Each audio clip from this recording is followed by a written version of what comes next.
Thanks so much. A pleasure to be here today. So I'm very pleased to introduce Areilla Sela, who comes to Root Capital from a joint degree program at the Friedman School of Nutrition Science and Policy and the School of Medicine at Tufts University in Boston. Before Tufts, Areilla completed her undergraduate work in environmental science and Spanish at Emory University and spent several years working as a sustainability analyst and researcher. Root Capital has been so lucky to benefit from Ariella's work this summer. We've really enjoyed having her on our team. We've especially appreciated her can-do attitude, which doesn't appear at all dampened by COVID, miraculously, and her ability to quickly pick up and run with various projects. So Areilla, with that, I'll hand it over to you. Thank you. Thank you so much, Lizzie. So Root Capital is an organization that provides loans and advisory services to agricultural businesses in Latin America, Africa, and Asia with a strong focus on tropical crops such as coffee and cacao. As our climate changes, the geographies that produce these tropical commodities that we know and love are becoming less and less suitable to produce them. My work for this summer was to conduct a climate vulnerability analysis for Root Capital coffee farmers in the Bean Belt, or the equatorial region where most of the world's coffee is grown. Next slide, please. So as part of this work, I overlaid a subset of Root Capital client coordinates over existing climate vulnerability maps created by the International Center for Tropical Agriculture. And with this data, I conducted statistical analyses on which regions, countries, clients, genders, and age groups were most vulnerable to climate change. These vulnerability categories go from transformational, where coffee is currently being produced but will likely not be viable by the 2050s, to different levels of adaptation, where coffee may still be viable, but will be much more difficult to farm than today. So as you can see here, this map shows the climate impact risk predictions for the 2050s.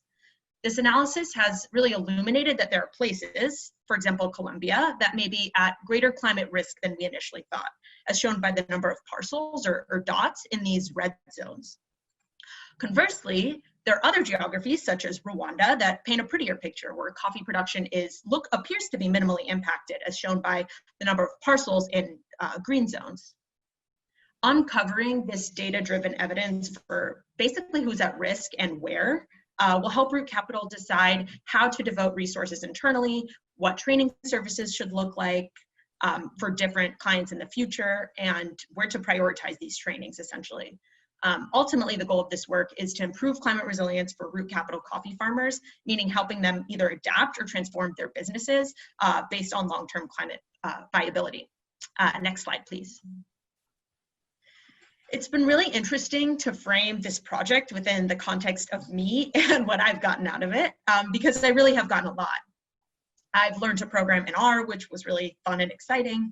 I've learned more about sustainable international development and continue to learn about tropical agricultural systems and climate adaptation. All of these things I'm extremely passionate about from a personal as well as professional standpoint.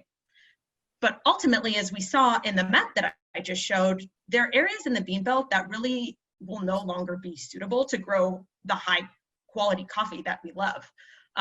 Meaning that families who've been growing coffee for really generations will have to transition out of their livelihoods and find another way to support themselves and their families, such as this may include growing cacao or other crops. But this fact is really sobering. However, as another fellow pointed out to me, really our work here is more than just a step in the process of a work plan for our organizations, or a step in the direction to improve our careers and on a future job prospects, rather a piece in the larger picture towards climate resiliency. And I feel extremely fortunate to have had the opportunity to be a part of this work. So with that, I give a huge thank you to Lizzie Teague and Sabrina Karen at Root Capital for being fantastic mentors and helping me so much along the way. A huge thank you to the resilience team, Cameron Dovev, Megan, Jennifer, Michelle, everyone at UNHSI, Root Capital farmers for allowing us to use their data, and coffee overall for getting me through the day, especially these past 6 months. Thanks so much.